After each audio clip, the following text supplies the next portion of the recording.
Okay, today's lesson, brushes. Now brushes are, there's a variety of different kinds of brushes. Some of them simulate traditional brushes like watercolor, like big round brushes, calligraphic pens, calligraphic brushes, things like that. Hold on one second here, let me open up the file. This is lesson 10.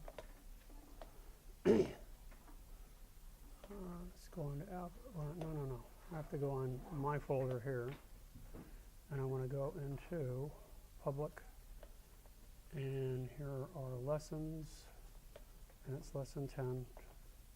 So here's the end, and here's the start. There's just two files. We'll go ahead and open those up. Pretty straightforward. So they've provided for us a template.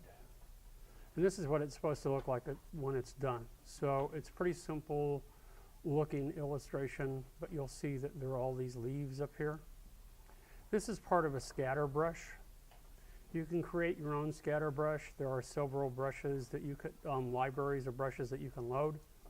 And what they do is that they follow a path, but they follow a path in a random order. So if I were to select, let's select, is it all grouped together?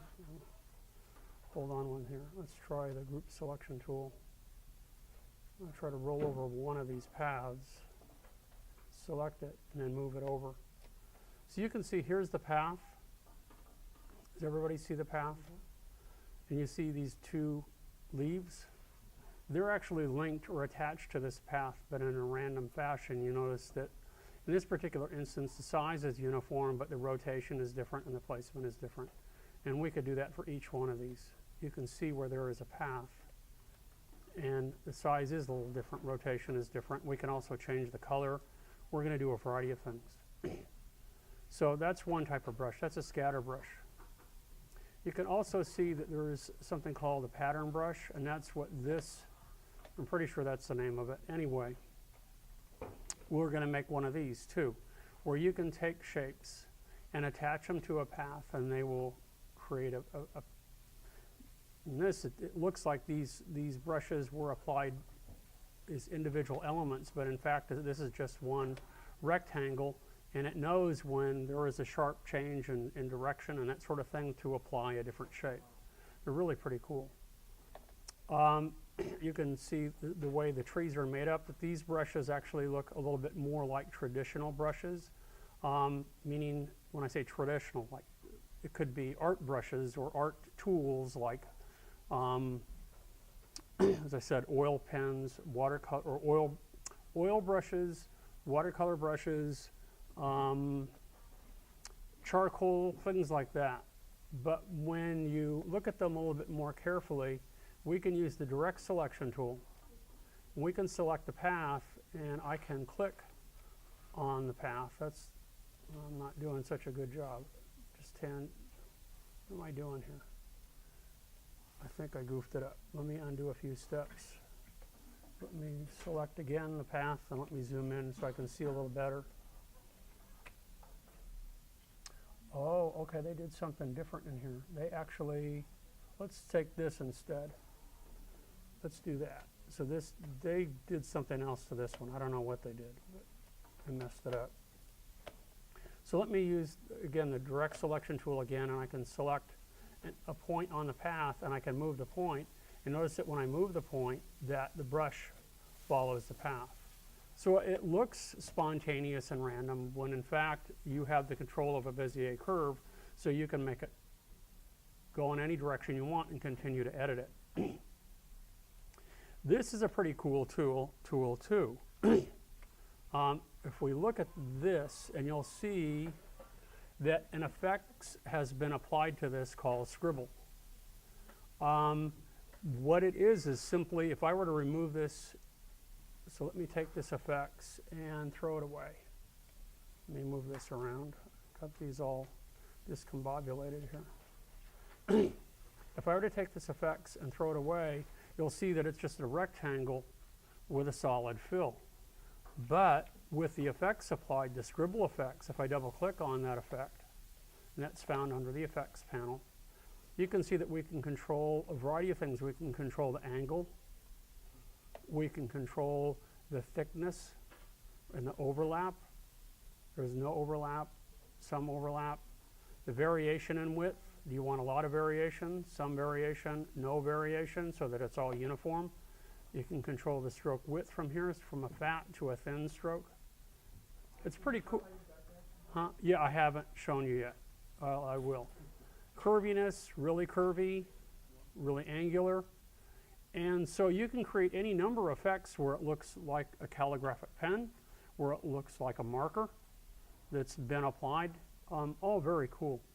These are all the brushes down here, pretty much the same as what we've already done here.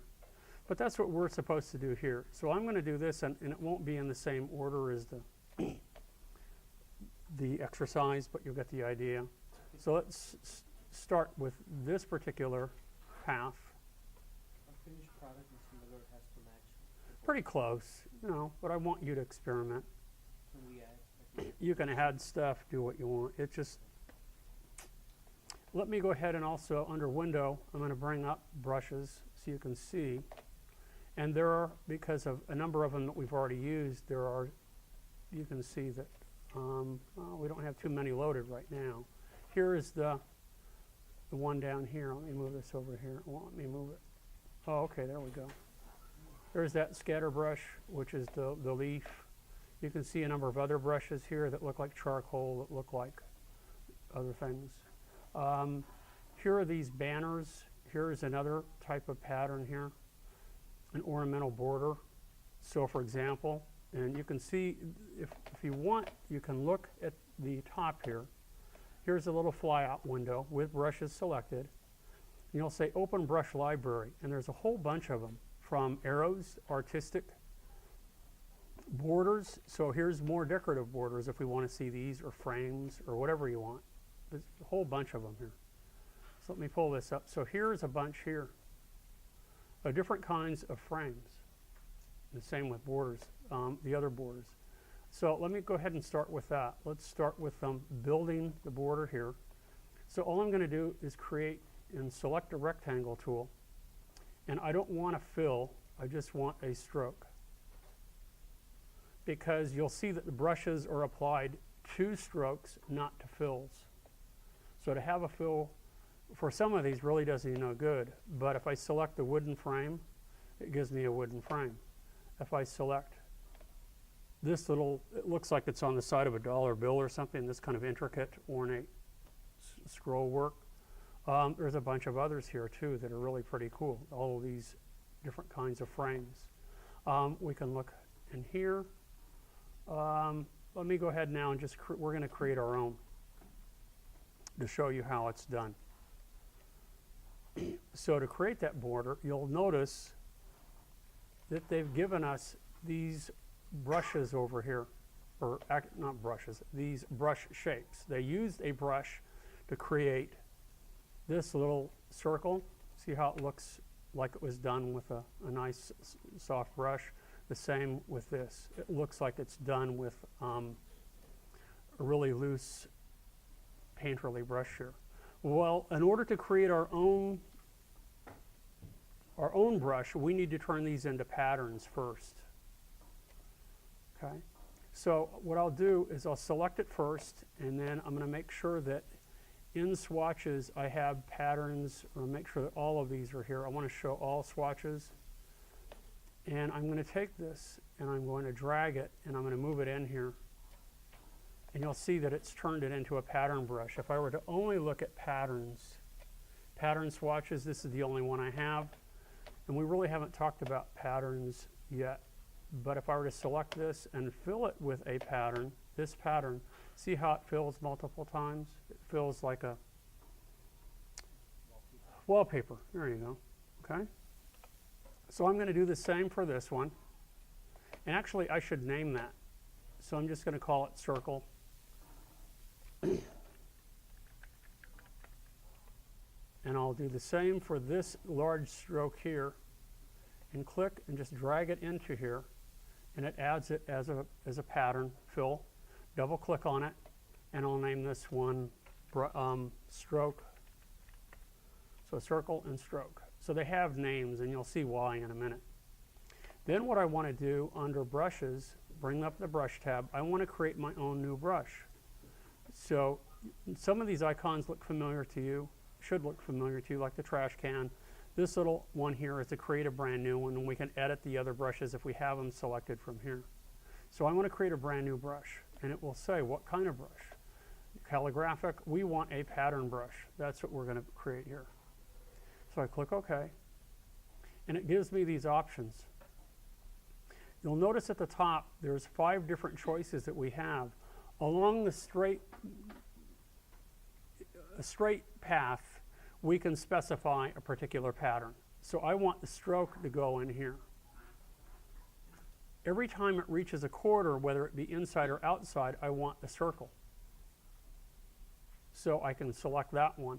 I really don't need the inside one. And for a variety of other brushes, like if you wanted end caps, so if you were trying to create the look of a rope, and you had a cap at either end that looked like it was the end of the rope, either a frayed edge, or it looked like it was, the end of a spirally kind of twisty thing, the way that ropes are, then you could add those. But for right now, we only need the stroke along the length of it, and anytime it abruptly changes corners, then what is it going to look like here? So I'll name it my border, just for the heck of it, and click OK, and that's been added to our borders. See how it, our pattern brushes here. And I don't need these anymore at the moment, so I'm not going to delete them, but I'll zoom out. I'll go ahead and I'll select this border that or rectangle to which I've applied a border, and now I'll come in here and I'll just select this, and notice how it's applied that border. Every time there's an abrupt change in direction, it puts the little circles, and along the straight paths it stretches out and puts that brush shape. Pretty cool, huh? However, if you didn't have any abrupt change in direction, so if I were to use the pen tool, like right here, and create a path along here and here, okay, and apply this same path, notice that you do not see the end parts because there's no abrupt change in direction. So you can still use that same custom brush that you've made, but you just don't see the end caps. The only time you would is if I were to use the pen tool, click here, and then click here, and then, oh, come on. This should be a nice abrupt change in direction. Let me change the direction here. If it make sure that it has a corner point here. And why aren't you adding it?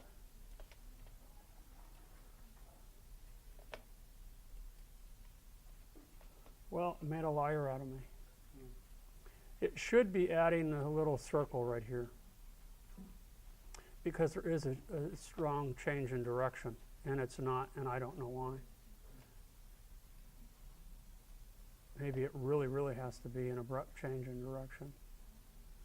Not sure why it's not doing that. It really should be added here. Well, let me go back a few steps and we'll do some other ones. Okie doke, you asked about the little pattern that we added in here. I'm going to do the same thing. I'm going to start with a basic rectangle, but this time I don't want a stroke, I just want a fill. And I'll make a nice, for grass, a nice green fill, and make a rectangle here, like so. And it does just what you might think. It fills it with a solid shape. But what we can do with this selected is we can go under Effect. And now what we're going to do, I got to find which one it is here. It was, oh, I can't remember under which thing it is. Brush strokes. Oh, come on. Style line, no. It's under here, one of these. Path, distort. I can't remember which one it is.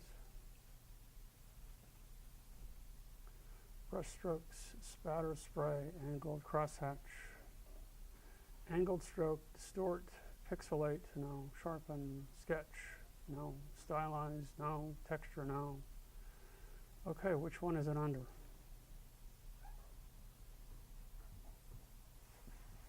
Okay, let me go under object. Let me try a different route here. Filter, stylize, distort, twist, zigzag, free, pucker, deload. I thought it was under stylize. Okay, I'm going to cheat. I'm going to go back here. I'm going to select this one. It's scribble under effects. So where the heck is scribble under effects?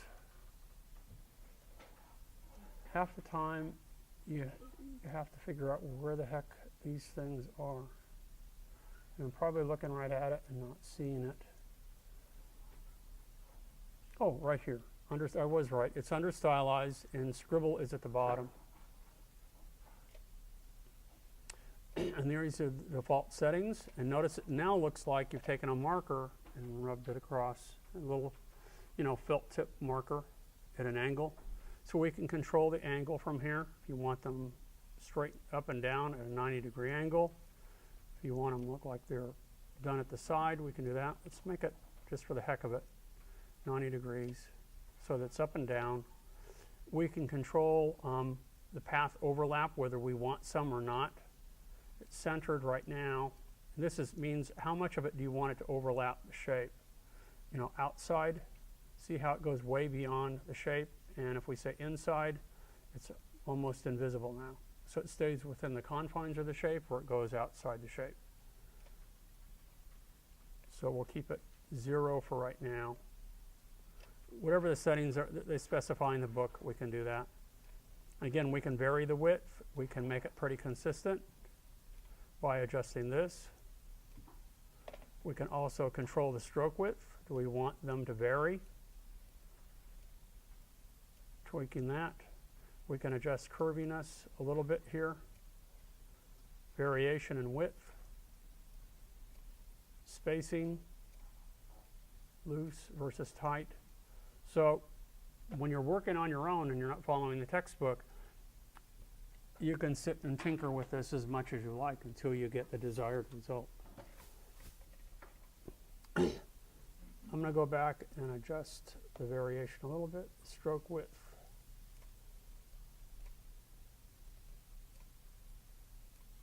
So it's a little bit fatter than what we had. Changes pretty abruptly. I don't want too much in the way of curviness. I want it to look like grass. So we're going to go from maybe more of a sketchy path overlap. Want it pretty centered. Variation, I'm going to minimize that too. A little bit more than that. It's too perfect.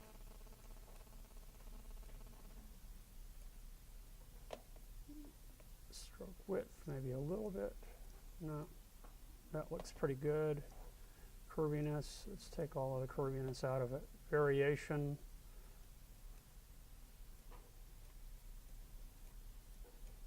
That looks pretty good. Tight, loose, that looks pretty good. So this is another thing that isn't really a brush, but it creates the illusion of brush types. I'm going to go ahead and move this to the side since I went out of order. And now what we're going to do is we're going to create the trees. And we'll start by creating the trees and the leaves. And now we're just going to use some traditional brushes. And again, the fill that we use really isn't going to help us, so I don't want to fill. I'm going to select a stroke, and just for the heck of it, I'm going to select a black stroke to start with. And then we will change it. I'm going to come in here, and you can see that we have charcoal, we have charcoal feather. There is a variety of these. Which one is this? Chalk. We have, this one is a nice one. Feud. Just looks basically like a brush. I'm just going to go back and I'm going to select the charcoal here. Feather. And by using the brush tool, which is the one that looks like a brush over to the left, it's the 5th one down, we can click and drag, and we don't have to be really that accurate. And it creates the brush for us. What we can also do is I'm going to go ahead and click to deselect it, and I'm going to go ahead and click some of the others and drag, hold down the command key and click to deselect it, because if you don't deselect them, this is what can happen. I'm going to click and drag, and then if I overlap the brush with another one, watch what happens. See how it just changes direction? So if I hold down the command key and click, it deselects it, and then I can click and drag on top of it, and that allows me to overlap them. So hold down the command key, click, deselects, and then we can click and drag again.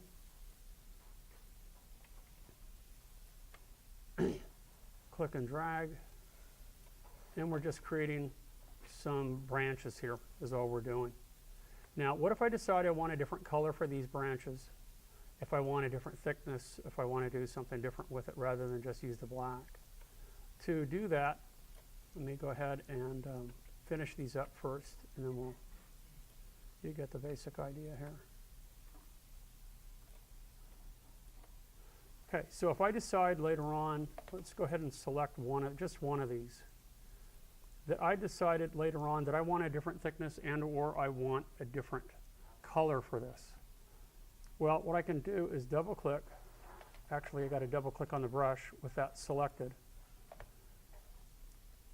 And now what I can do, actually, let me change the color first. Let me select this fill color to more of a brownish color, like so. I want that to be the color. Notice that it changes here, but what if I want all the others to change? So I'll deselect, and I'll double click on the brush. Now from here I can change the width proportionately. So if I want it, right now it's at 100%, but let's look at it at 200%. And here's the preview. See how everything is much thicker now? You can make them thinner, thicker. You can change the direction of them. What we can also do is switch from none to hue shift. Okay? And what I want is to pick the color key, which should be from here, and I could click OK, and I want it to apply to all strokes. So now, let me do this again. I selected the wrong color. Never mind. I goofed.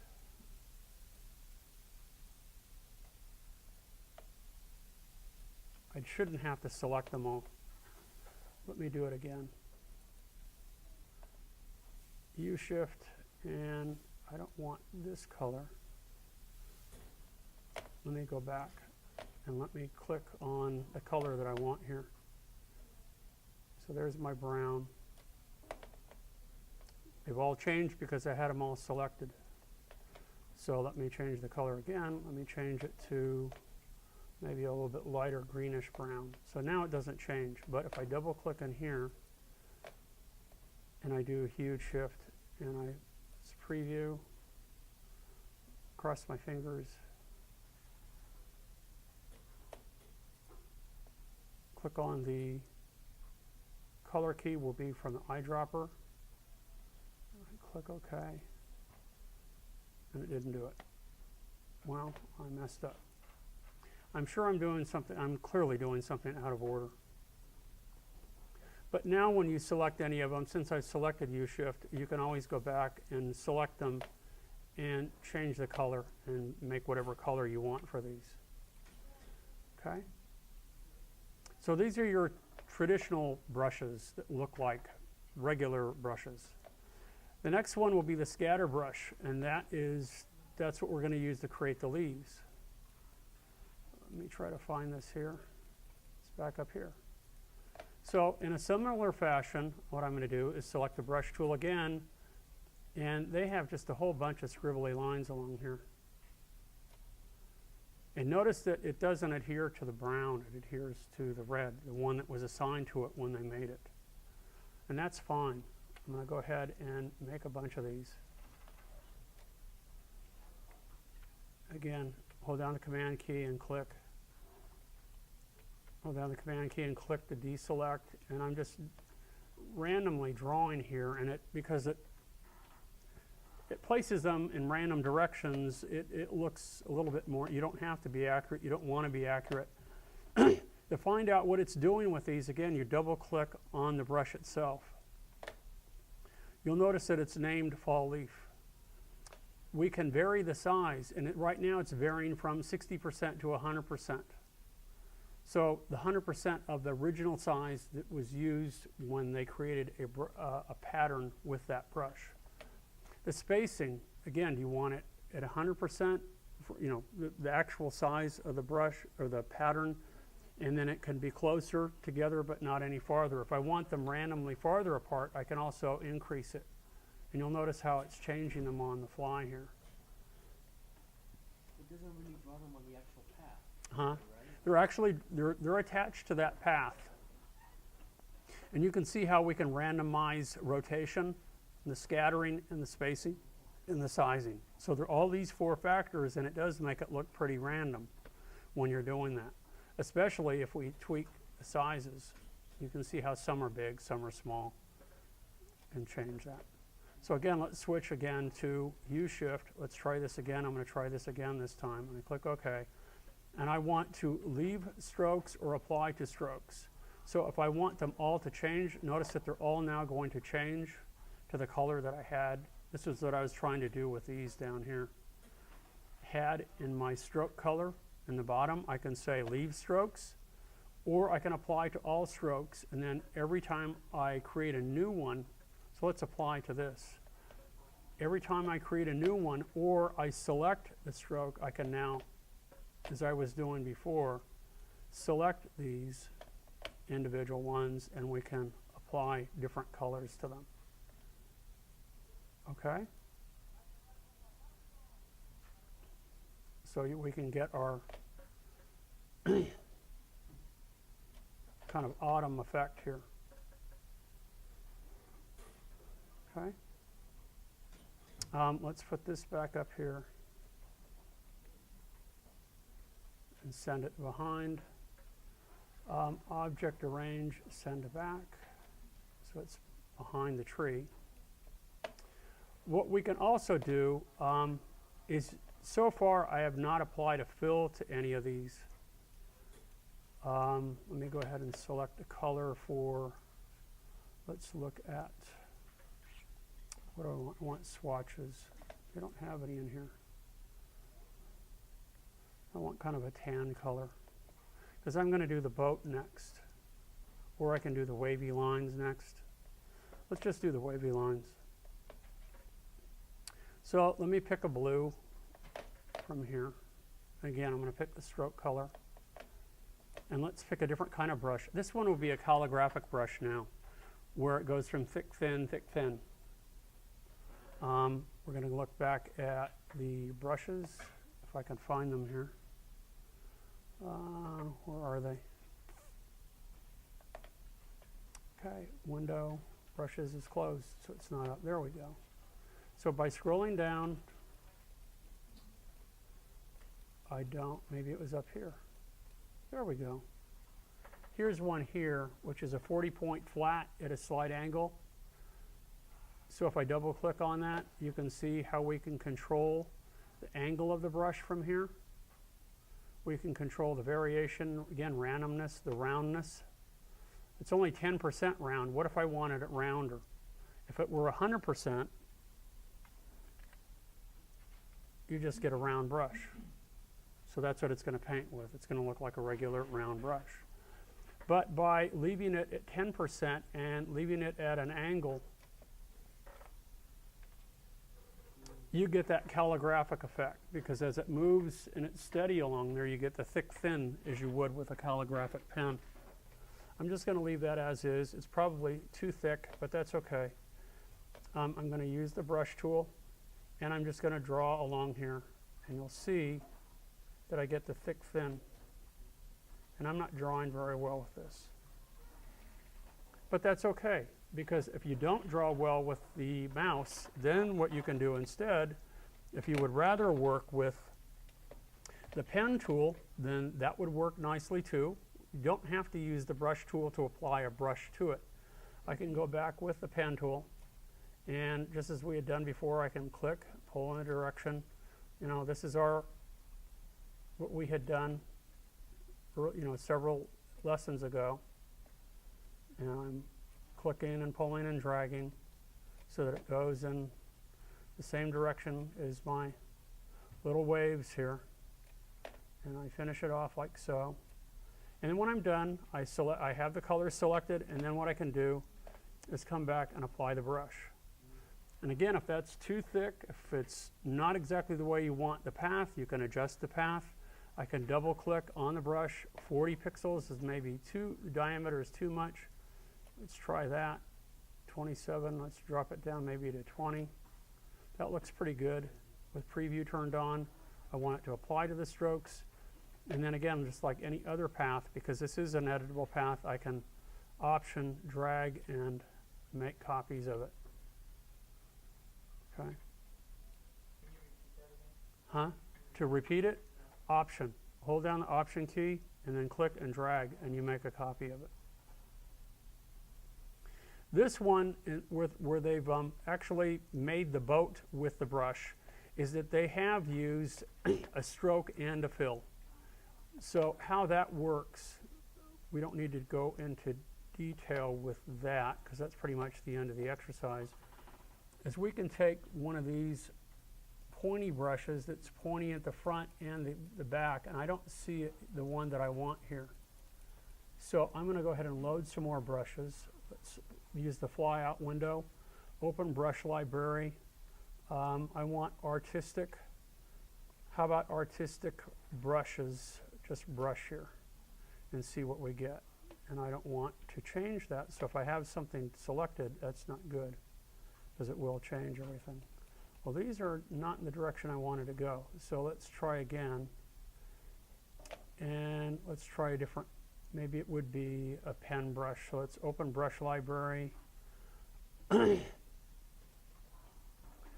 How about artistic ink brushes? That's what I want. I want it thin, how it tapers at either end. So this is the one I'm going to select, and now I can either draw with the pen tool first, or if you would rather draw with the the brush tool, you can. But unfortunately, unless you have a stylus, it's kind of hard to draw with the mouse and be accurate. For whatever reason, I'm left-handed, and I do just about everything left-handed, but I hold the mouse in my right hand. And so when I go to draw, even when I try to draw with my left hand, it feels really awkward. If I use a Wacom tablet with a stylus, I use my left hand. I don't use the right hand. So I don't know, maybe I'm ambidextrous or something, I don't know. But what we can do to draw the boat is we're going to draw the top part of the boat first, and we want this to be filled in with a color. So I am going to go ahead and make sure that I have a dark color for the stroke, maybe a dark brown here. And then I want maybe a light color, more of a yellow color for the, not that yellow, for the fill. And again, I'll make sure that I select the taper brush. And let's zoom in so we can see what we're doing here. Select the brush tool. And now I click and I drag and I try to follow this as carefully as possible. Not doing too bad a job. I probably need to fix it. And I just get a stroke because it didn't come back on itself. So even though I have a fill, there is no stroke. But now watch, I'm going to come back again. I'm going to go ahead and put that in there. See how that starts to fill with the stroke? So I'm going to leave that way for right now. Hold down the command key, deselect. Now I'm going to apply. Now watch what happens. When I click and I drag,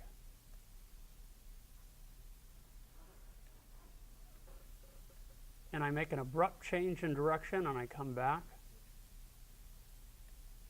like so, on itself. It didn't do it. There we go. Now I have the fill.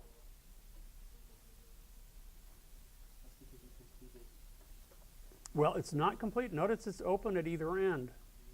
But what it does try to do is it does try to fill the beginning and end points. from those 2 points. So it's not perfect.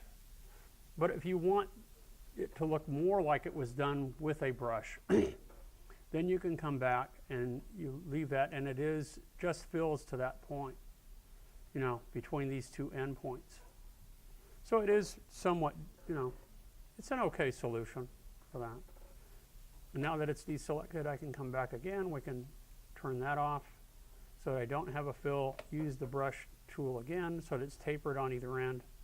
And with the brush selected, where's the brush tool? Right there. Click and drag, and click and drag. Deselect first. Click and drag. So you can see what they've done here. They also have a little chain. Now, I'm going to look in theirs. And it used to be a part of this, and why it's not in here now. They have, this is another pattern fill brush. And this is what they've used to make the chain. They used to actually have a rope, but they kind of cheated. They changed it. But you can see that if we double click on here, that for the long stroke, the corners, and the inside corners, they've used the same shape in here, which is original. It's just a little circle with a square in it that looks like a link of a chain. And they're using that and making sure that they space it accordingly so that it overlaps, and it looks pretty much like a chain when you're done. It's not perfect, but it's not a bad solution, so that you don't have to go in here and create a path or create multiple shapes and then try to string them together. We could have used the blend tool, but in this particular case, creating our own custom brush would actually probably be better because then we can string the path wherever we want, and those links automatically follow that. And as you can see, if we look in here, if we look at a oh shoot, let's look at swatches. And why isn't it here? Why wouldn't it be here? It should be here.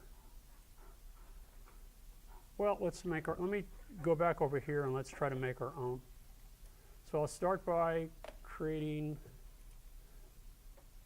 a circle. So this will be part of the chain link, like so. And I want that to be a fill. And then on top of that, I will make the white rectangle. And let me deselect this so that on top we use a white rectangle here. Same as what they've done here. Okay? And let me go ahead and select these. Whoops, I didn't want to do that. Select these and group them. And then I'm going to drag it in here so it becomes a pattern. And then I'm going to go ahead and name the pattern. We'll call it chain. Whoops.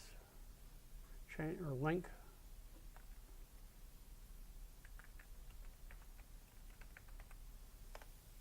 Okay. You can see how it's already using it as a pattern in there.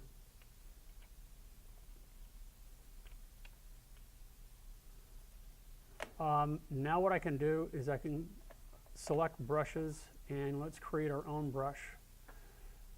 So where did I put brushes? Brushes, brushes, brushes. Brushes is here. And I'm going to create a brand new one, and I want this to be a new pattern brush, just like we had done very beginning. Click OK. And I'm going to go ahead and use, why isn't it here? Is it circle? No, pattern. There we go. I thought I named it.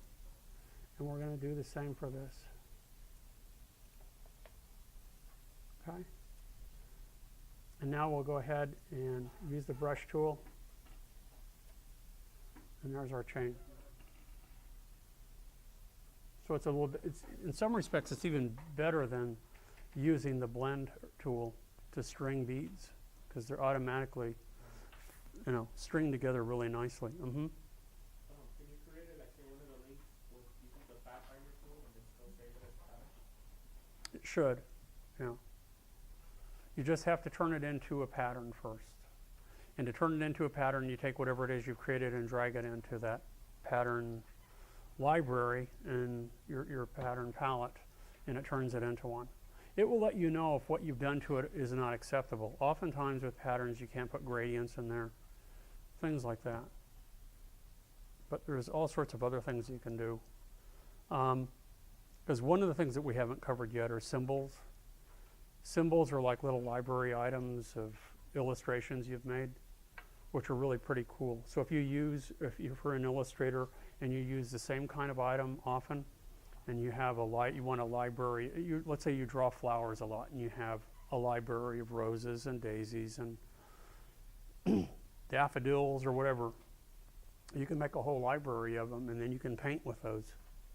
And it's almost like an airbrush. It's spraying all of those images. So you don't have to, use them one at a time. You can spray a whole forest of trees or a whole field of flowers in a very short amount of time. It's pretty cool. It's on the order of this, but it's slightly different. But anyway, these are brushes. And again, what they're designed to do is it's still all vector. But it's designed to make what is vector look a little bit more like something that's hand-drawn or painted, but still have the control over the paths as you would with any other Bezier path. That straight line that you drew with a pen tool, it's really no different. What I think they work nicely with is either sort of a refined version of this. So it would look somewhat like a quick sketch. If you've ever seen marker sketches, they're meant to look loose. They're not meant to be tight, but there is a controlled look to them, but they look spontaneous. And I think that's sort of the feel that you get from that. I personally also like them to be used as a nice contrast to the pen tool, the straight line of the pen tool, so that if you have a nice rough texture of charcoal against something that's smooth, the pen tool, you get a texture contrast now too, which is nice, that we haven't really talked about too much. And you could do that with fills and patterns and things like that, where you get smooth versus rough. And that can really enhance your illustration quite a bit, where if it's predominantly drawn with a pen tool, and you get all of these really precise lines that are, they are drawn with a machine is what they are. They're just absolutely precise. And then next to some of those lines, you have some to which you've applied the brush tool that looks like charcoal, it looks like watercolor or something. You get this nice contrast between the two, the juxtaposition of the two, the smooth against the rough, and it really makes for an interesting piece. It's a part of design, and I think that you should, in any kind of illustration you do, always look to complement, think in terms of complements. Light versus dark, smooth versus rough. Think in terms of complementary colors. Yellow versus violet, red versus green, blue versus orange, that sort of thing. And the more of that you have, not a lot, but if you think in those terms and have some complements with one another, and a range of complements, it really, I think, will bring life to your pieces. Okay? So that's the brush tool. And this Thursday, you do not have to do exercise 11. I will talk about that a little bit. It says applying effects. I'm going to do something a little bit different. I'm going to show you some Linda Wyman videos. And also, I do want to talk about effects, but you really don't have to do that exercise. Where if you want to do it, and it's a little citrus soap and stuff, I think is really kind of silly. Only because I don't think it's a good example of a quality illustration. There is an important distinction between filters and effects, and when, I will explain those in detail, and we'll talk about those so you understand them. Because you may have already noticed that when you use effects sometimes, that when it redraws, it takes time to redraw your illustration. If you're not careful, it can also cause your computer to crash and to choke when you print. Anyway, we don't have too many more exercises to do in the book, and then just a couple. And then after that, I'm just going to show you more lynda.com videos and things like that that are extra. Anybody interested in web design? Sort of. How about 3D modeling, 3D? Well, when they use, in the next exercise, they use the effects to try to create this illustration of soap. And I think there are better programs, better tools to do that, and a 3D modeling program would be a better way to go. What we might do, I'll see if we have Lightwave installed here, and if it doesn't work here, then we can all go next door. And I will do basically the same thing. I should do this in my Photoshop class too. To create a basic shape and to use some of the mapping techniques that are available in 3D modeling to show you how you can take a simple primitive like a box or a cylinder and apply some elaborate maps to them to make it look like a real can of Coke or a real box of cereal or something like that. Not something that looks hokey, but I mean looks really believable without a lot of muss or fuss.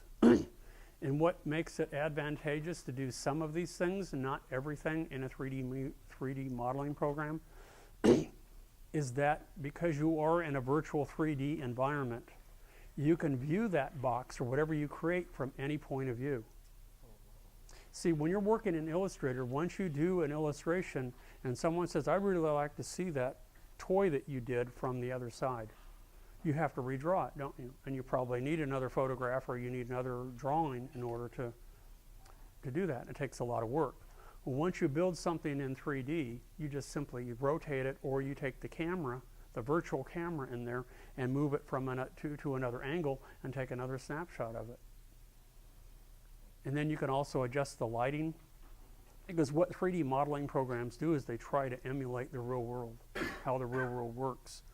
There's any number of lights that are available to you, from linear lights, which are similar to the fluorescent lights we have, to point lights, which are like incandescent lights, to distant lights, which are like the sun.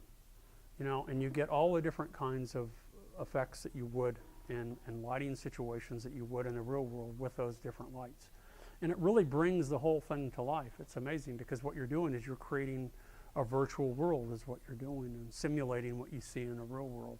And some of the things do not take that long. Some things take a long time. I'm not going to kid you that they can be very tedious. But some of the things that they're having us do on here and in the Photoshop class could be very easily done in the 3D modeling program, and you get much better results. Much better. So if you know just a little bit of 3D modeling, I think you'd be better off in some cases. You could do some nice things. Mm-hmm. You like this one better than Strata? Yeah, it is better. Strata bothered me with organic modeling. It just couldn't handle it. And when you want to work more with like clay-like shapes and build that way, it relied too much. Strata Studio Pro relied too much on Boolean modeling, and there's too many limitations with that these days. For what it is, though, it's a good program. It's a great starter program, I think. Uh-huh. You ever play with Cheetah? No, I haven't. There's lots of good ones, though. Let's see, what have I used? Used Form Z, Strata Studio Pro, Lightwave. I played around a little bit with, there's another one that's really popular right now, high-end, and I can't think of what it is. I'm drawing a blank at the moment. There's some other ones, I can't think of the name of it. Maybe one of you guys know. It creates virtual environments with, rolling hills and water and grass and all kinds of stuff. It's pretty cool. can't think of the name of it. It's been so long since I've used it, can't think of what it is. It's really pretty nifty. But you can do that in Lightwave too.